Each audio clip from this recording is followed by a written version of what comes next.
Hi, I'm your host, Marsha Florence for Just Ask. Today's show, ladies and gentlemen, is prescription drug abuse. Hurry back and join us.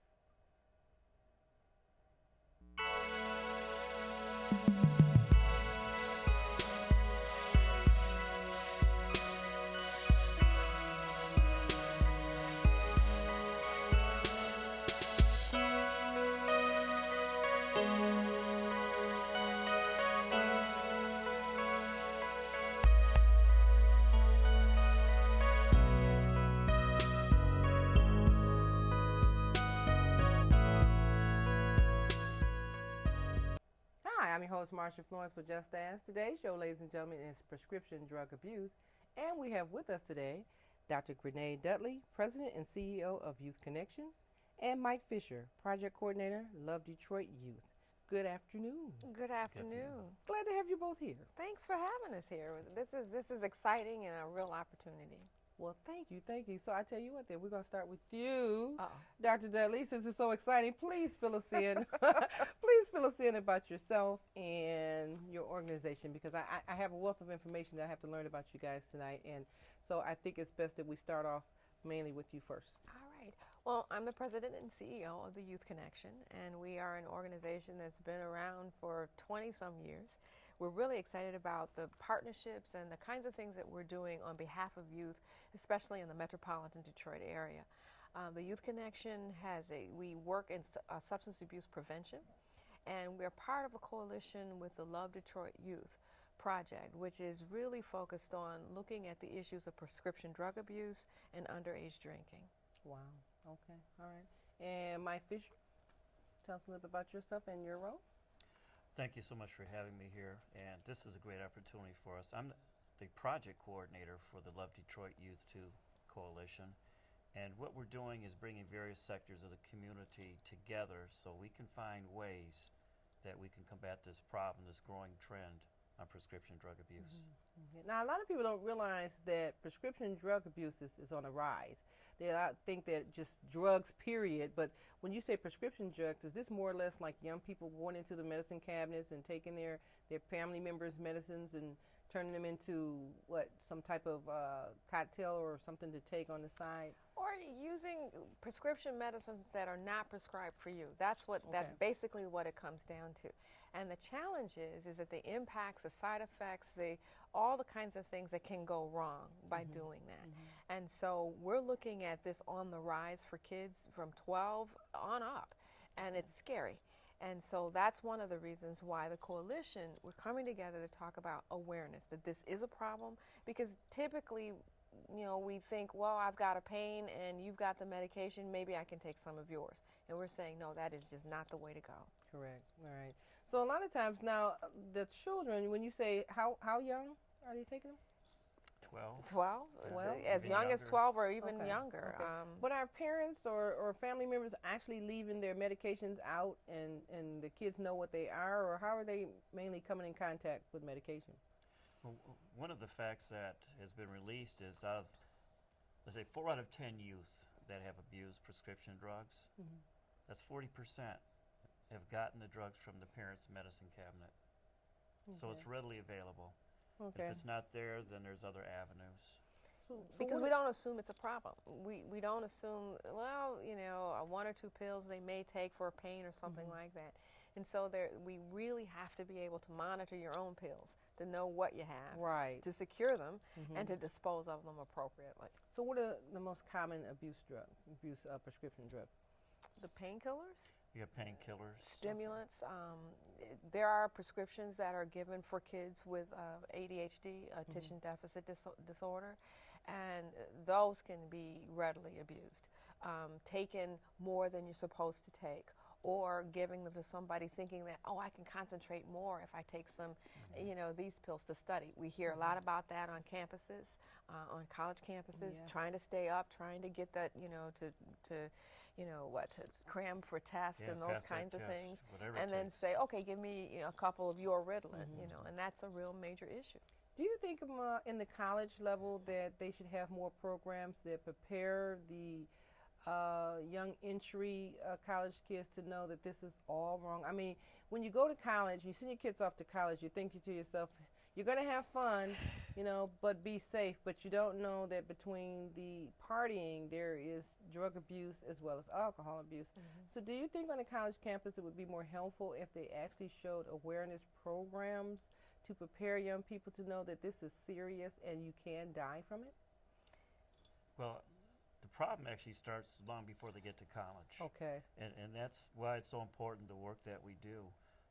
Parents don't talk to their kids as much about prescription drug abuse as they would marijuana, alcohol. I think that cocaine, crack, prescription drug abuse, it's just not talked about. So the kids are actually experimenting at a very, very young age. By the time they get to college, it's already in their behavior patterns. But I agree that what we need to do is reach all levels. If it's 7th and 8th graders, high school, college, we just need to saturate with the community to create the awareness that this is a big problem, and how do you fit into helping us reduce this epidemic? That's good. That's good. I mean, I look at it like when you think that you have a 12-year-old and you says, well, my kid's such a good kid, you know, I have such a lovely daughter, son.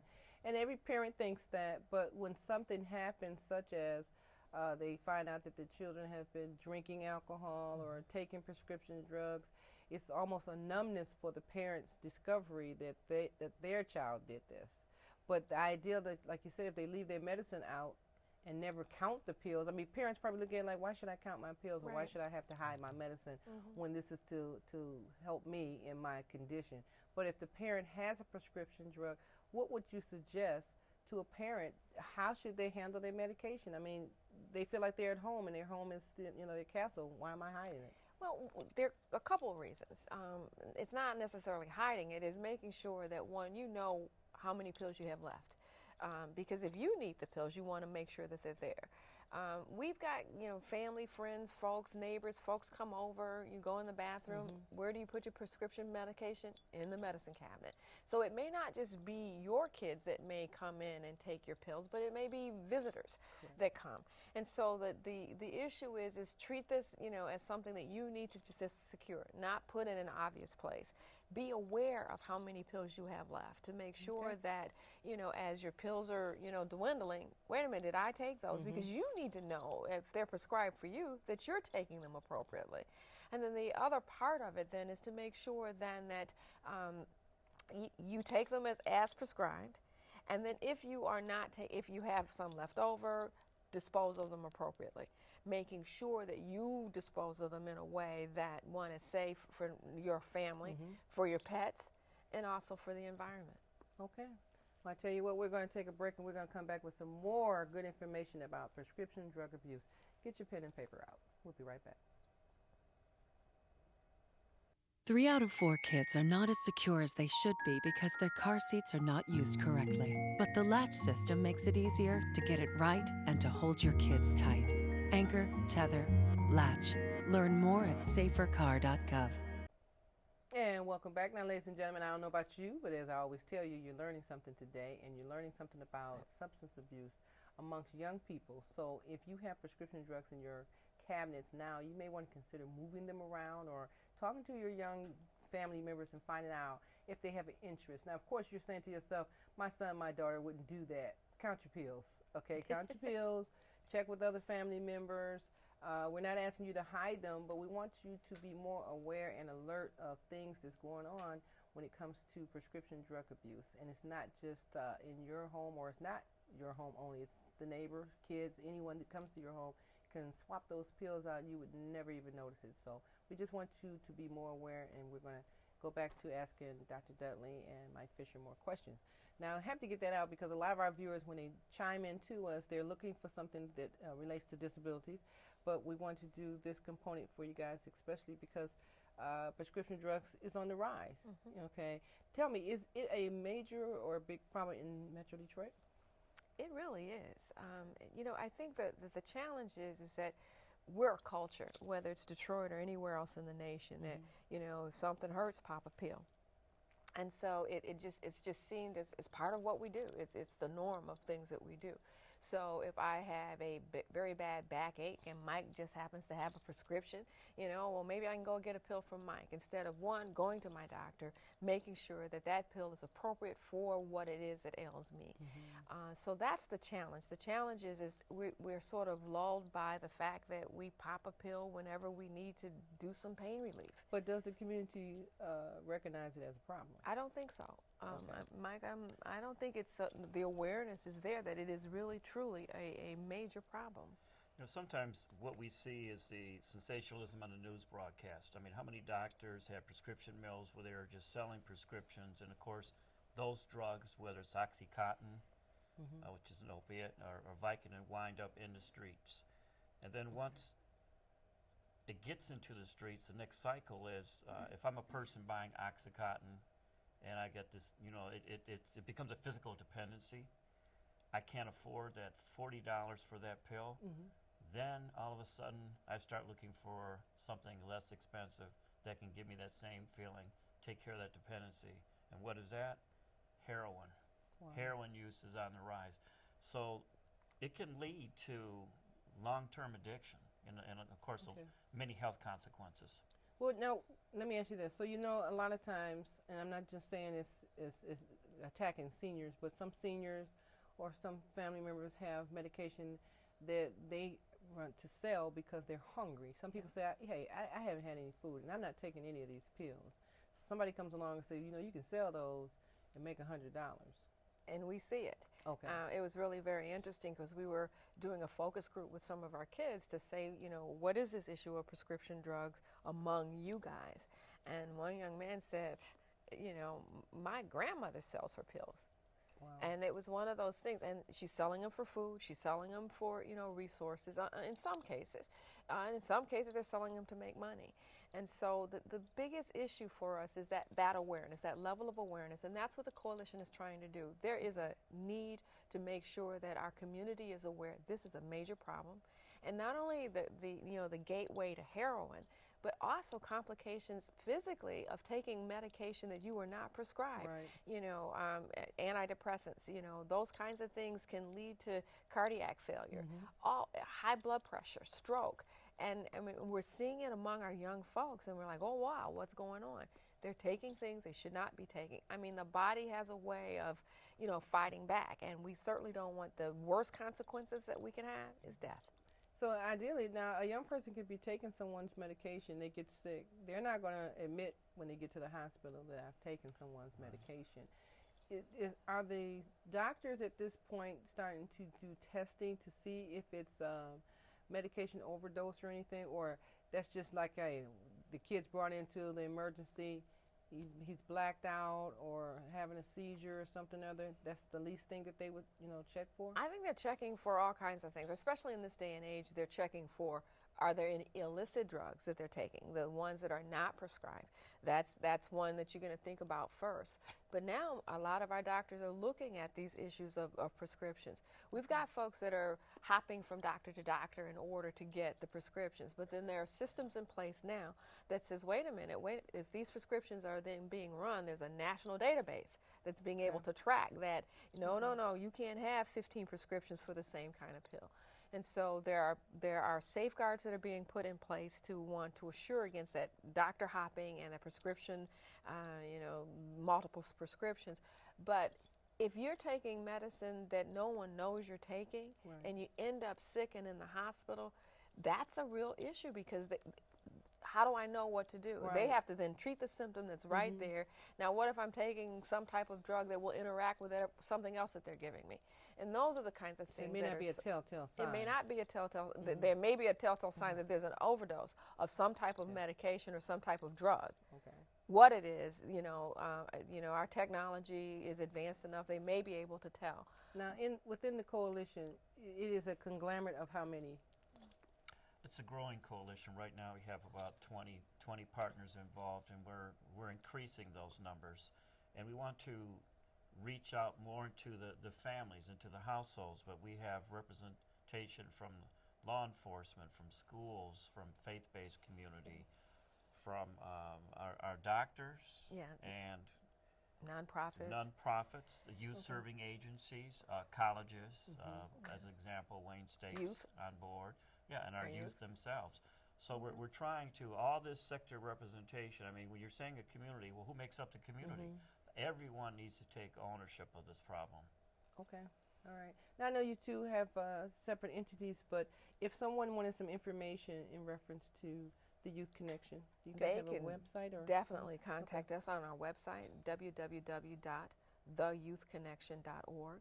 And we have a substance abuse prevention program where we're going into the middle schools, we're going into the community to help educate. And we're going to be adding this prescription abuse to that education. It is so critical that that awareness, you know, we get the word out, that we let people know this is a concern, and it's a concern getting younger and younger. Well, I see how passionate you are, Dr. Dudley, about that in reference to, you know, that these are young people ruining their lives at such a young age, you know, and I can hear it in your voice as you speak that you trying to make sure that the next generation, if not this generation right here, you know, is aware before they start popping somebody's pills in their mouth and saying, you know, well, it's not going to happen to me. And as my mother said, it can happen to you just like it's happened to anybody else. So don't disregard it. We had the kids to put together some slogans for our after-school fair, and they put together some fabulous posters and slogans. And one of them was, if your name's not on the bottle, they're not meant for you to swallow. And I just thought that was awesome, you know. All so right, but the, all right, the well, kids are coming up get with that this. out there, okay? Right. Okay, that's a good one. That's a good. Mike Fisher, what website do you guys have? Well, right now we're listed on Detroit Recovery Project's website, which is recovery4. That's the number 4, Detroit.com.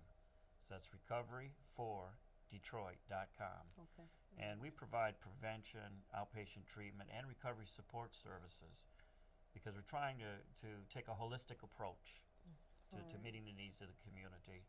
And we have to start the conversation, and that's what we're doing here today is getting people talking and thinking about this problem. I wanted to ask you something about medication abuse report card. Now, I'm going to hold this up, and we may not get a good shot at this, but the medication abuse report card, what is this actually saying here? We aren't doing a good job of talking to our kids about prescription medication. The assumption is, oh, it's okay. It won't hurt. It's prescribed. You know, it'll be okay. We got an F-. I see. That's like For- low failing. 14% of the youth reported that their parents had talked to them about non-medical use of prescription drugs. 14%. But on alcohol or marijuana, 80 to 81% of the parents had that conversation with their youth. Okay. So we need to raise that bar. We sure do. Okay. We're going to take a break, and we're going to come back with some more good information, ladies and gentlemen. We'll be right back. That's low. The average text takes your eyes off the road for nearly 5 seconds. Stop the texts. Stop the wrecks. And welcome back. Now, ladies and gentlemen, I am very, very touched by this segment of the show today because when you talk about prescription drug abuse, you never look in your own home. You look at the kid down the street or whatever have you, but you got to look in your own home. If you are an elderly person and you think that you should sell your drugs because you're not taking them, I disagree with you. I think that you should throw them away, call an agency and find out how do you dispose of them properly. Don't just assume that you can flush them down the toilet or throw them in the trash. Don't throw them in the trash, okay?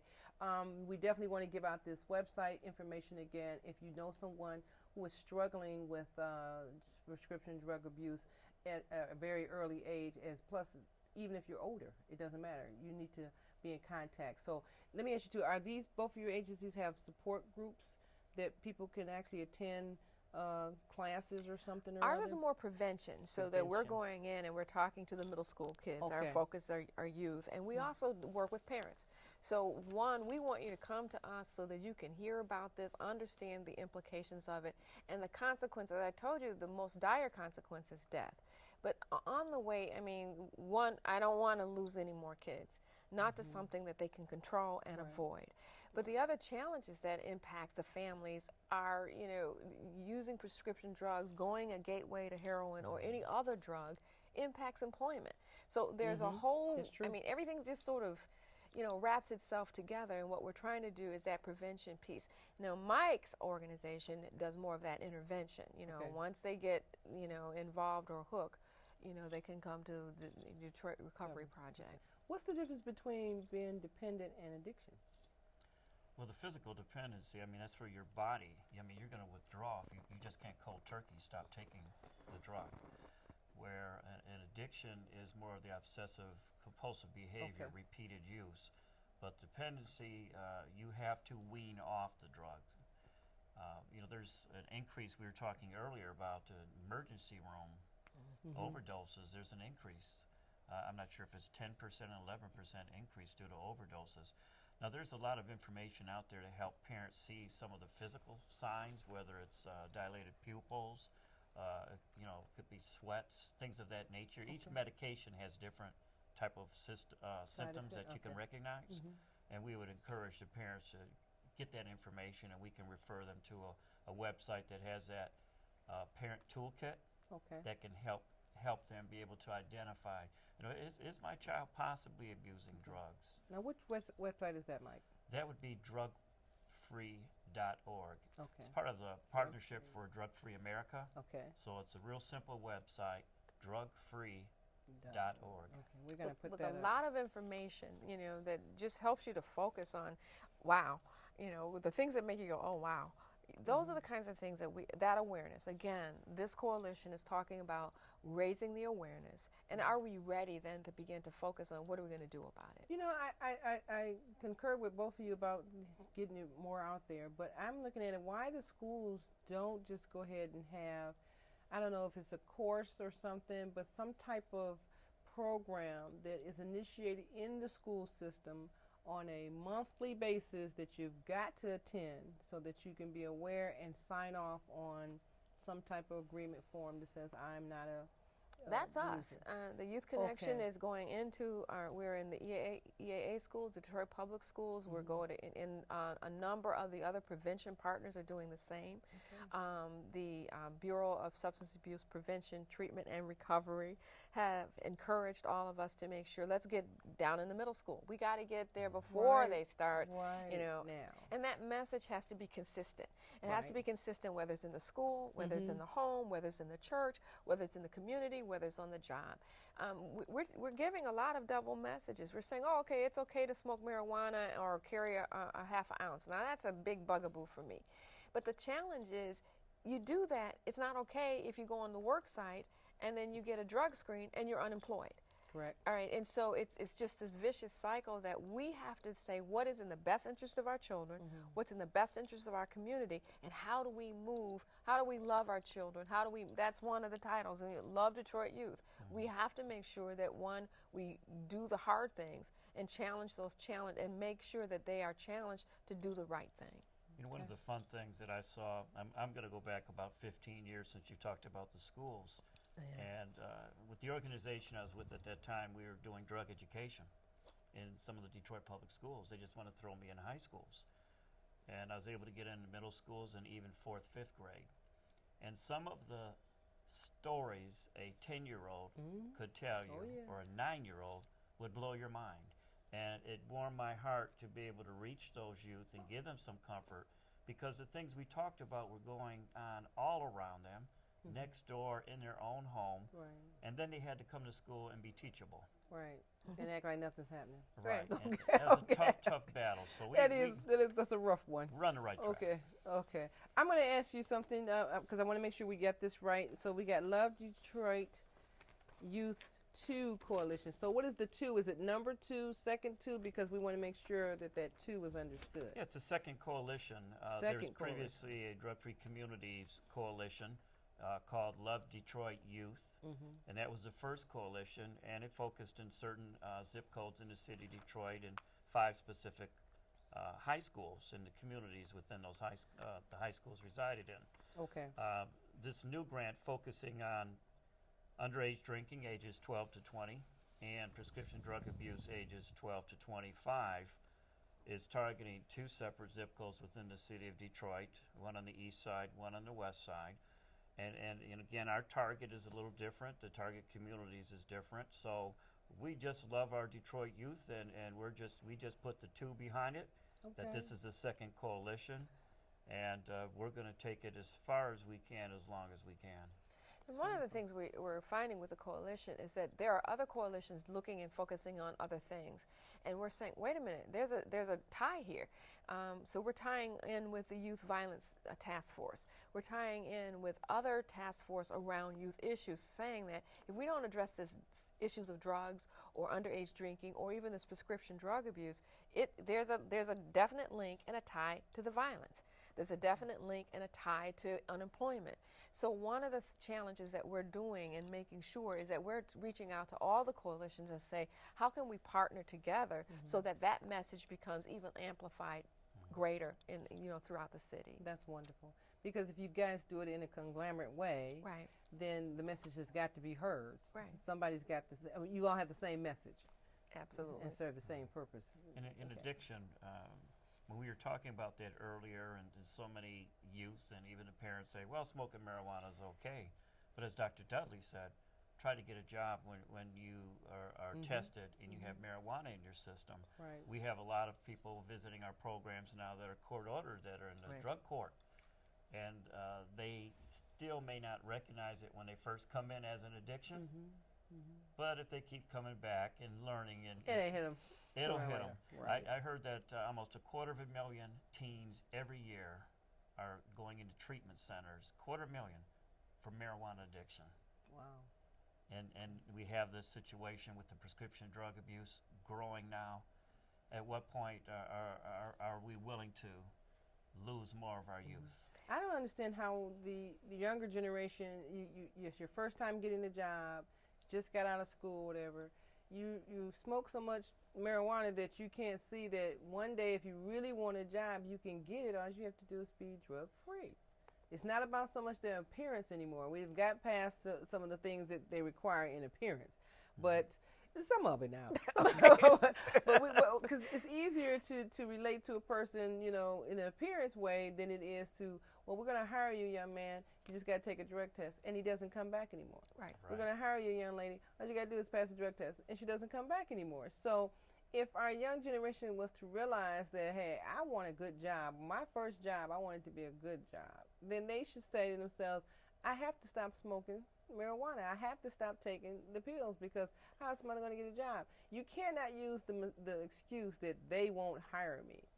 They can't hire you, okay? Or you can't do the job. Right. I'm hiring you and I'm paying you to Right. do a specific function, and you can't do it if you're high. You can't do it if you're using some type of drug that can cause some depression. What if on the job, the types of tasks that you're responsible for doing can compromise your life or someone else's life or put somebody else at risk? So one, you have to understand that this is a give and take, and that Right. part of it is your responsibility to come to work prepared and ready, not high, Right. and half drunk. It won't work. You Just won't keep the job. Right. Just doesn't jail. The second piece of that is, if you catch a case Oh gosh. selling prescription drugs or some other type of drugs, or even being in possession, and if it turns out to be a felony, it's going to be so difficult to get a job after Sure that. will. Sure will. What's really interesting, one of our partners is the DEA, Department of and Drug Enforcement Authority, and to hear them to talk, we have kids, I want to be a DEA agent, I want to be an FBI, or I want to be a police officer. Not if you have a record, That's and not not if gonna you're using drugs. Right. And the DEA said there is like zero tolerance, period, end of sentence. Right. You cannot join the DEA if you have even an inkling of having used or smoked casually or otherwise. So That's these true. things are not things that you just, well, it's a rite of passage, not anymore. Well, I tell you what, Dr. Dudley and Mike Fisher, you gave us both a wealth of information. I appreciate you guys coming. Would you come and see us again? We certainly will. Absolutely. Okay, Thank you. Okay, thank you, thank you. Ladies and gentlemen, I hope you got the message. I did, so I hope you got the message.